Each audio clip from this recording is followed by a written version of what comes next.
Olá, bem-vindos ao episódio 55 do podcast Conversando Direito. Meu nome é Fabiana Barcelos Gomes e eu sou a criadora de conteúdo. O tema de hoje é violência doméstica e feminicídio. E eu conto aqui com a presença do José Luiz Gomes, que vai provocar alguns temas aqui para serem abordados. Tudo bem, Fabiana? Mais uma vez, satisfação de estar aqui.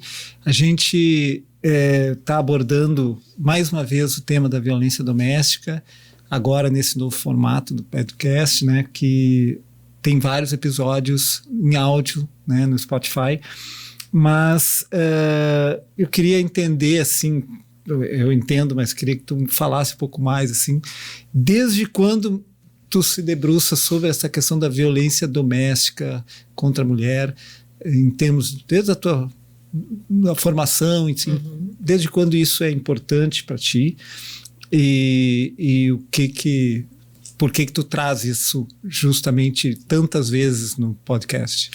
Bom, para ter uma ideia, o meu TCC da graduação foi sobre violência doméstica. Depois eu fiz a pós em Direito Penal e Processo Penal, e o TCC novamente foi sobre violência doméstica. Depois eu fiz uma pós de violência doméstica e cursei a psicologia forense, onde eu trabalhei bastante também e fui coautora de um livro falando sobre violência doméstica.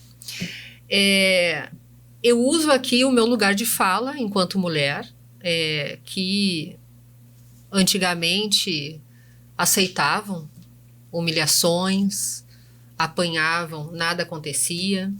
Então hoje, e desde então, né, desde aquela época, na verdade, eu levanto essa bandeira de tentar me engajar nessa luta, né, contra essa violência que ocorre o tempo inteiro. Agora mesmo está ocorrendo muitos casos de violência, né, muito pela desinformação das mulheres, muito pela dependência econômica de algumas mulheres. Por mais que se avance nesse tema, a gente não consegue. Essa cultura, né, da violência como um instrumento, né, basicamente, ou na maioria das vezes, masculino, né? Então, aí do meu lugar de fala de homem, eu vejo hoje que, como várias das questões que são importantes na sociedade, não basta você não cometer violência contra a mulher, não basta você não ser contra isso, você tem que agir, exato, né? E ter uma ação efetiva, sim, ainda que na condição de homem, contra essa cultura que vem de muito tempo, né? Exatamente. E isso traz, Fabiana, para nós uma realidade de que, embora exista a lei Maria da Penha desde 2006, né? Sim. O quadro continua grave, né? Sim, só aumenta. Trouxe alguns materiais aí sobre situação no Brasil e aqui em especial, sim, no Rio Grande do Sul, né? Sim. Eu trouxe aqui um gráfico que já está na tela. Ocorrências policiais de feminicídio e homicídio doloso e lesão corporal seguida de morte de mulheres por ano no Brasil, de 2015 a 2024. Então, a linha vermelha são sobre os crimes, o homicídio doloso, lesão corporal, seguida de morte de mulheres. E a linha de baixo é de feminicídio, né? Então, veja que nós tivemos um momento de alta há uns anos atrás, né? E depois estabilizou. Deu uma estabilizada. Mas estabilizar com toda essa informação, sim, que existe hoje, com tantas leis, né? estabilizar não é um resultado que se possa dizer positivo, né? Não, mas hoje não está. Hoje no todo Rio dia Grande do Sul, casos de feminicídio aqui no Rio Grande do Sul, né? Tem números também no Rio Grande do Sul, né? Temos Acho que números no Rio Grande do Sul também. Então nós temos ali aqui, que é o da Polícia Civil, né? É o mapa do feminicídio de 2024. Íntimo, em 84,7% dos casos, o autor foi o companheiro ou ex-companheiro da vítima. Familiar, 11% dos autores tinham algum parentesco com a vítima. E residência. A residência foi local de 72% dos crimes. Então, é um número assustador. Assustador. E que continua, né? Porque nós estamos em 2025. Não, e crescendo. Os dados que a gente dispõe até setembro, início de outubro, né? Sim. Que é o próximo. Tá atualizado até 3 de outubro, tá? O próximo. Isso. O feminicídio tentado, 205. Feminicídio consumado, 57. Ameaça, 23.271. Estupro, 1.714, lesão corporal, 13.155. Então, no geral, ali, 38.402. É um monitoramento dos indicadores de violência contra as mulheres aqui no Rio Grande do Sul no ano de 2025. Isso. Então, essa situação, obviamente, né, Fabiana, a gente não está aqui para trazer de uma forma negativa notícias ruins, mas essa notícia ela é ruim. Mas, por conta disso, ao longo dos anos, né, a gente viu a própria Lei Maria da Penha evoluir, ser alterada e alguns avanços sobre ela, né? Então, tu hoje, especialmente, tu ia falar sobre... Sobre, assim, hoje, e foi um grande avanço, tá? Sobre o feminicídio, tá? A Lei 14.994 de 2024, que eles chamam ali de pacote antifeminicídio. Ela foi sancionada em outubro de 2024, tá? Então, tem um ano e pouquinho. O feminicídio passou a ser um crime autônomo e... Em vez de um agravante de homicídio doloso. É por isso que naquele quadro que nós apresentamos antes, ocorrência policial de feminicídio, homicídio doloso, lesão corporal. Sim, aquele gráfico, na verdade, era antes do feminicídio ser um crime autônomo, que veio com essa lei de 2024. A lei também introduz outras medidas para coibir a violência contra a mulher, como agravamento de penas para outros crimes, a inclusão do feminicídio na Lei dos Crimes Hediondos e mudanças em dispositivos do Código Penal, da Lei Maria da Penha e da Lei de Execução Penal. Hoje, se existe ali o feminicídio, né, ele matou a mulher, é de 20 a 40 anos. Então, isso também é muito positivo para nós. Embora isso não cesse, né? Mas é um avanço, a gente precisa realmente de ter uma base boa, né, para, enfim, lutar contra isso. Mas eu considero que nós estamos engatinhando ainda, falta muito, mas falta muito. Eu acho que o grande problema de antes mesmo da Lei Maria da Penha é que antes nem se tratava muitas vezes como crime, né? Aí a Lei Maria da Penha veio para trazer medidas protetivas. Sim. E agravar situações de pena que envolvesse. Mas já foi um avanço, né? Mas aí, nesse caso agora desses avanços que tem, acho que a ideia, então, é que melhore a partir de tirar esse sentimento de impunidade, né? Porque exatamente. É isso que... Exatamente.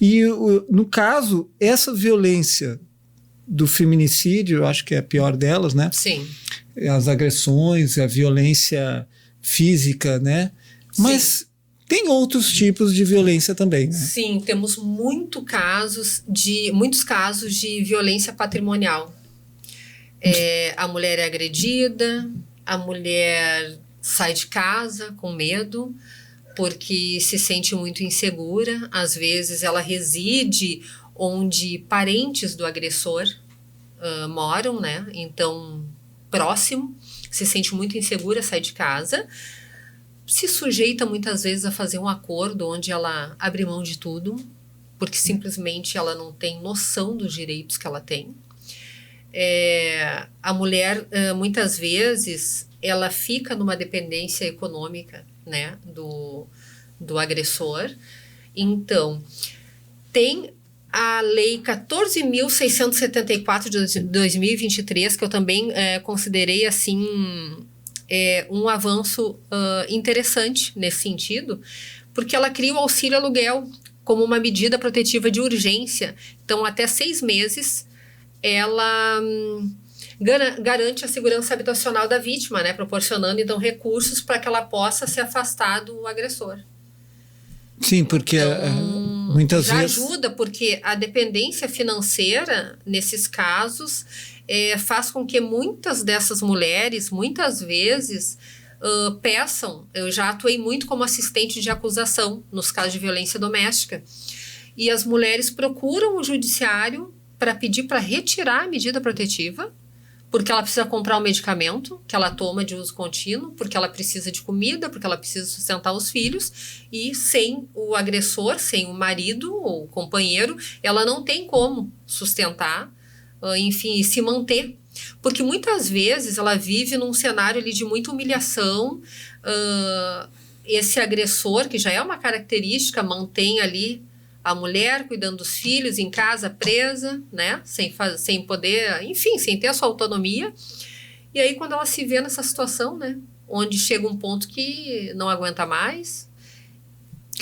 E me diz uma coisa, assim, abre um pouquinho o teu coração para isso. A justiça enxerga a violência patrimonial ou ela ainda tem muita invisibilidade? Ela tem muita invisibilidade. Tu teria, assim, uma situação que tu poderia comentar, mesmo que não falando da... Eu tenho um caso concreto, onde é algo assim que é até vergonhoso falar que aconteceu, porque era uma menina que casou, que foi viver, né, em união estável ali, com um rapaz que era 15 anos mais velho que ela. E ela era uma menina mesmo, ela tinha o quê? Uns 15 anos nessa época. Ele era bem mais velho, ela trabalhava com ele, era parceira, enfim. Ele agrediu ela.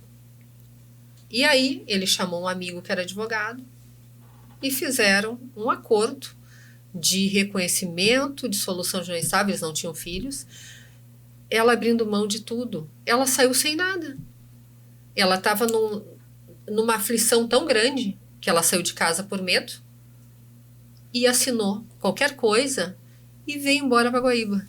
Mas ela fez um BO depois sobre a violência? Depois ela fez um boletim de ocorrência. Só que, ok, dali teve então a medida, teve o processo, eu representei ela como assistente de acusação nesse processo. Ele foi condenado por violência doméstica, veja bem, ele foi condenado por violência doméstica. E aí nós tínhamos uma ação para anular aquele acordo que ela fez enquanto ela estava ainda naquele momento, né, onde ela tinha sido agredida e sem ter para onde ir, sem ter o que fazer. Nós pedimos então a anulação daquilo, até porque provamos que o amigo era amigo do cara, que era advogado. E a juíza do cível não reconheceu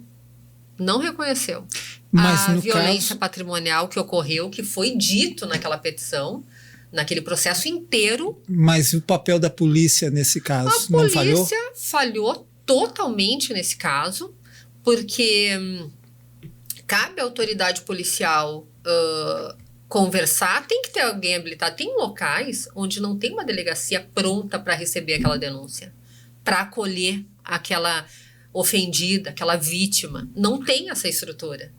Então, nesse caso, que não é da nossa cidade, de outra cidade, nesse caso não teve. Eles escolheram ali... Porque, né, pelo que tu me falou, ela fez o BO e ainda não tinha assinado o acordo, né?